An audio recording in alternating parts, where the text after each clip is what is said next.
Abortion historically has been such a typically difficult topic for people to discuss as a form of health care, which it is.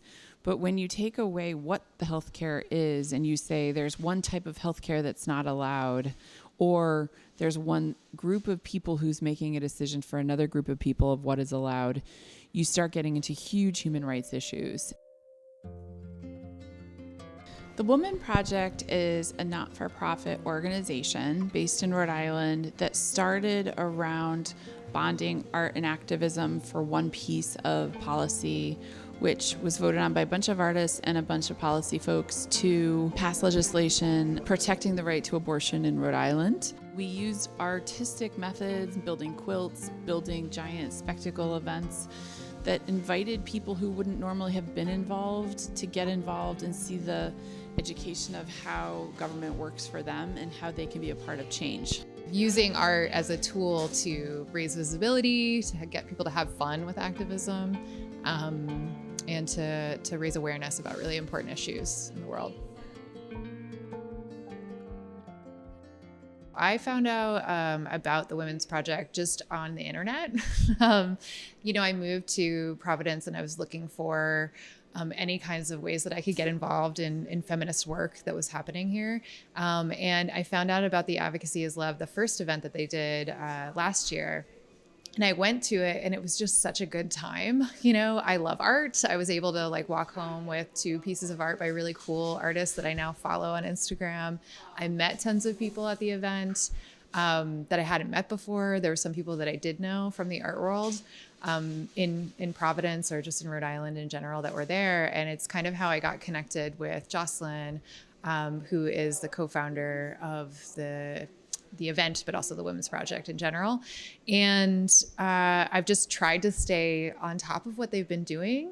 I've gone to a couple of their meetings over the last year, and then Jocelyn asked me if I would be one of the co-curators for Advocacy is Love. And I was like, yes, I want to get involved. I want to be a part of this.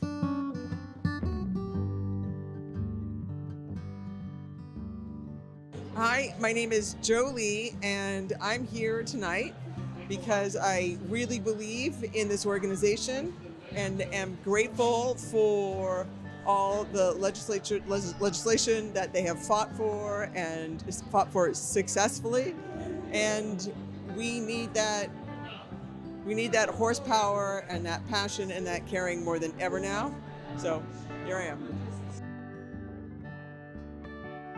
The Advocacy is Love exhibition and fundraiser is an art event that really brings together community. We were inspired by some other organizations that had done this in California and thought, okay, we aren't treading on their space too much, we'll be further away. But we've invited artists with the hope that we're not asking too much of them to create a postcard that's 4 inches by 6 inches. And every piece of art is going to cost the same price, about $40. And ultimately, it's a chance to equalize reputation in art and make art affordable for everyone. So we have people that are 11 years old doing it, and we have artists who are extremely accomplished being represented in galleries across the world. But you'd never know because there's no names on them, the front at least, they're on the back. And it's become a little bit of a fun game where you come in, you pay $40, you get a ticket, you keep one and the other one gets put in a hat and the names get called, and you go into this huge exhibition space with hundreds of pieces. And when your name is called, your number's called, you get to pick the piece you want off the wall. And then you see who made it. Then you can learn a little bit more. And we're going to try really hard to connect people who are the makers and the buyers so they can build a relationship.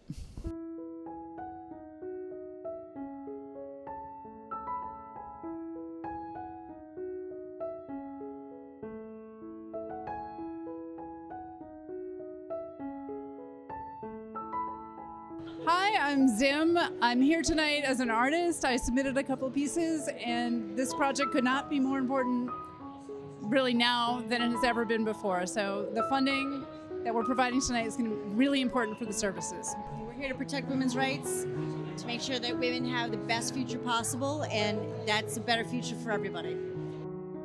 if we're not supporting women's health, we're not supporting the health of our entire, population. Women are over half of our population, so we're just negating and neglecting their health. In addition to that, something that we always do, women's health is less studied, it's underfunded. So this has been an ongoing problem that I think is very much in the news now because of all of these outright attacks, but it's something that's ongoing. Like, this has been an ongoing fight for advocacy and equality in healthcare. So it's essential to keeping just our whole world healthy in general.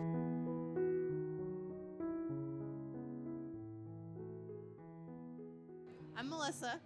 And I'm Sarah. And I'm here tonight because abortion is healthcare, and this is a really important issue among many, but this one's really important. So I'm glad to see such a great turnout tonight. It's really encouraging.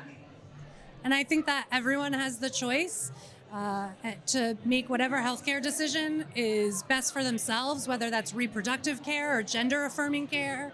And the work that the Womxn Project does in trying to identify which one of our political leaders support those two critical issues is why I'm here today. So thank you. Thank you. In a perfect world, we'd live in a society that treated people with equal dignity. And dignity is defined as something where people can just live their true, authentic selves the way that they need to without discrimination and being told that what they are or what they believe in isn't right. We live in a society now where that is not the case, and that's not going to be the case for some time. And so right now, my hope is that we can still be a society that when someone says, I need help, and that I need to get the care in order to survive and not die in childbirth or not be able to receive my gender-affirming care hormones because I'm not okay and I'm not who I am if I don't have them, they can still receive that kind of care. Getting us to the point where there is free, legal, access to abortion rights, that's huge, that's imperative, for women to be full citizens of this country, to be able to take advantage of all of the opportunities that should be available to them as human beings. That's, step number one. But then beyond that, studying women's health issues, as somebody now, I'm in my 40s, I talk a lot about how women's health changes over the course of their lives. And we kind of tend to think of a lot of these issues as affecting younger women, but we need more studies based on, women's changes in their health as they go through their lives. I want women to know more about their bodies. All women, all people who identify as women should feel a sense of agency over their bodies and the choices that they can make about their bodies, and they should be protected. The way that I see women's health right now is fractured, it's partial, but when I think of what it could be, what the term means in general, I think of this broken thing becoming whole again. We very much believe that it's a woman's right to choose what she does with her own body. And I support this organization and what they stand for. We're at a point where it's really comfortable and important to say that we have methods of advocacy that are for introverts and extroverts alike. There are going to be styles where some people are comfortable to be out in a public space with a sign and saying chants. You're going to have other people who do not want to leave their house. We're doing this work in all levels of comfort because we recognize that more than ever it's scary. And we want to be mindful of how to continue being an advocate for diverse health needs.